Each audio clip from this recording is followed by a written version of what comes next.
வணக்கம். இது உங்கள் தினக்கதிர். இந்தியாவின் ஒற்றுமையில் உண்மையிலேயே அக்கறை கொண்ட அனைவரும் மாநில சுயாட்சிக்காக குரல் கொடுக்க வேண்டும் என்று முதலமைச்சர் ஸ்டாலின் சனிக்கிழமை வேண்டுகோள் விடுத்தார். அதிக மாநில அதிகாரங்களுக்கான கூட்டு கோரிக்கையை வலுப்படுத்த யூனியன் மாநில உறவுகள் குறித்து தமிழ்நாடு அமைத்த உயர்மட்ட குழுவை போன்ற குழுக்களை ஒவ்வொரு மாநிலமும் அமைக்க வேண்டும் என்று அவர் வலியுறுத்தினார். சென்னையில் யூனியன் மாநில உறவுகள் குறித்த தேசிய கருத்தரங்கை தொடங்கி வைத்த ஸ்டாலின், மாநிலங்களில் சுயாட்சி மற்றும் யூனியனில் கூட்டாட்சி என்ற கொள்கையை நிலைநாட்ட அரசியலமைப்பை திருத்த வேண்டியதன் அவசியத்தை வலியுறுத்தினார். இந்த கருத்தரங்கில் முன்னாள் உச்ச நீதிமன்ற நீதிபதிகள் மற்றும் கூட்டாட்சி நிபுணர்கள் கலந்து கொண்டு வளர்ந்து வரும் மத்திய மாநில இயக்கவியல் குறித்த தங்கள் கருத்துக்களை பகிர்ந்து கொண்டனர். சமூக நீதிக்கான தமிழ்நாட்டின் நீண்டகால உறுதிப்பாட்டை மீண்டும் உறுதிப்படுத்திய முதலமைச்சர், நேரடி வரிகள் மற்றும் ஜிஎஸ்டி வசூல் மூலம் மத்திய அரசுக்கு அதிக பங்களிப்பை வழங்கும் மாநிலங்களில் ஒன்று என்று சுட்டிக்காட்டினார். இதுபோன்ற போதிலும் மத்திய அரசு நியாயமாக இல்லாமல் அரசியல் சார்புடன் வளங்களை ஒதுக்குவதால் மாநிலத்திற்கு விகிதாசார அளவில் குறைந்த பங்கு நிதி கிடைக்கிறது என்று அவர் கூறினார். முன்னாள் முதலமைச்சர் சி.என். அண்ணாதுரை ஒரு காலத்தில் சட்டமன்றத்தில் மாநில உரிமைகளை பாதுகாக்க அரசியலமைப்பு மறுஆய்வுக்காக வாதிட்டார்.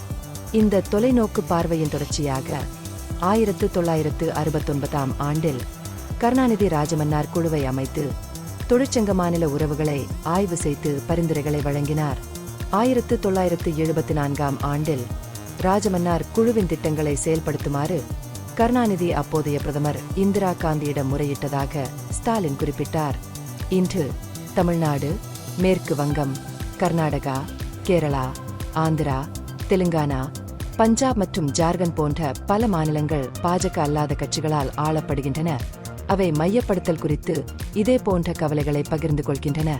மத்திய அரசு அதன் தேர்ந்தெடுக்கப்பட்ட அரசாங்கத்தை கலைத்து அதை ஒரு யூனியன் பிரதேசமாக மாற்றாவிட்டால் ஜம்மு காஷ்மீர் இந்த பட்டியலில் ஒரு பகுதியாக இருந்திருக்கும் என்றும் அவர் மேலும் குறிப்பிட்டார். மாநில உரிமைகள் இப்படி அரிக்கப்படுவதை எதிர்த்து தமிழக அரசு இப்போது முன்னாள் உச்ச நீதிமன்ற நீதிபதி குரியன் ஜோசப் தலைமையில் ஒரு உயர்மட்ட குழுவை அமைத்துள்ளது. இந்த குழு 5 தசாப்தங்களாக அதிகரித்து வரும் மையப்படுத்தலை மதிப்பாய்வு செய்து ஒன்றிய மாநில உறவுகளில் சமநிலையை மீட்டெடுக்க அரசியலமைப்பு திருத்தங்களை பரிந்துரைக்கும். 1988ஆம் ஆண்டு சர்க்காரியா கமிஷன் அறிக்கையை முதலமைச்சர் கவனத்தில் கொண்டார். அதிகப்படியான மையப்படுத்தல் மத்திய அரசை உயர் இரத்த அழுத்தம் கொண்டதாகவும் மாநிலங்களே இரத்த சோகை கொண்டதாகவும் அது எச்சரித்தது. இத்தகைய ஏற்றத்தாழ்வு திறமையின்மை மற்றும் மோசமான நிர்வாகத்திற்கு வழிவகுக்கும் என்று அறிக்கை எச்சரித்திருந்தது. இருப்பினும் மாநிலங்களுக்கு அதிகாரம் அளிக்கக்கூடிய சீர்திருத்தங்களை வலியுறுத்த ஆணையம் இறுதியில் தோல்வியடைந்தது என்று ஸ்டாலின் கூறினார். 2007ஆம் ஆண்டு புஞ்சி கமிட்டி பரிந்துரைகளையும் அவர் குறிப்பிட்டார்.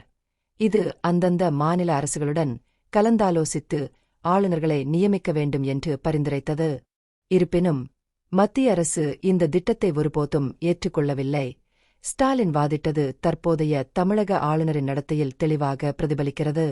மத்திய அரசு வேண்டுமென்றே பாஜக ஆளும் மாநிலங்களுக்கு சட்ட மற்றும் நிர்வாக தடைகளை உருவாக்குவதாக ஸ்டாலின் குற்றம் சாட்டினார். நிதி ஆணையத்தின் சுதந்திரத்தில் மத்திய அரசு தலையிடுகிறது, இந்தியை திணிக்க முயற்சிக்கிறது மற்றும் மாநிலங்களின் நிதி சுதந்திரத்தை குறைக்கிறது என்றார்.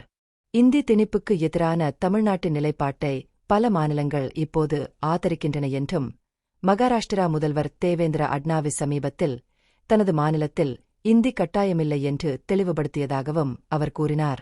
கருத்தரங்கில் தொழிற்சங்க மாநில உறவுகள் குறித்த உயர்மட்ட குழுவின் அதிகாரப்பூர்வ வலைத்தளத்தையும் ஸ்டாலின் தொடங்கி வைத்தார்.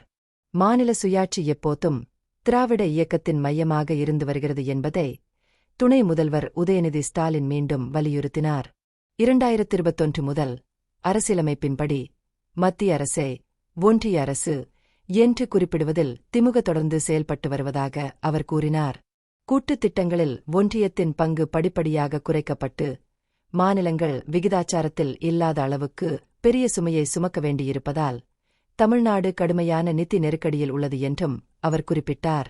இந்த பகுப்பாய்வு நுண்ணறிவுள்ளதாக கண்டால் முக்கியமான அரசியல் முன்னேற்றங்கள் குறித்த கூடுதல் புதுப்பிப்புகளுக்கு லைக் செய்யவும், ஷேர் செய்யவும், சப்ஸ்கிரைப் செய்யவும்.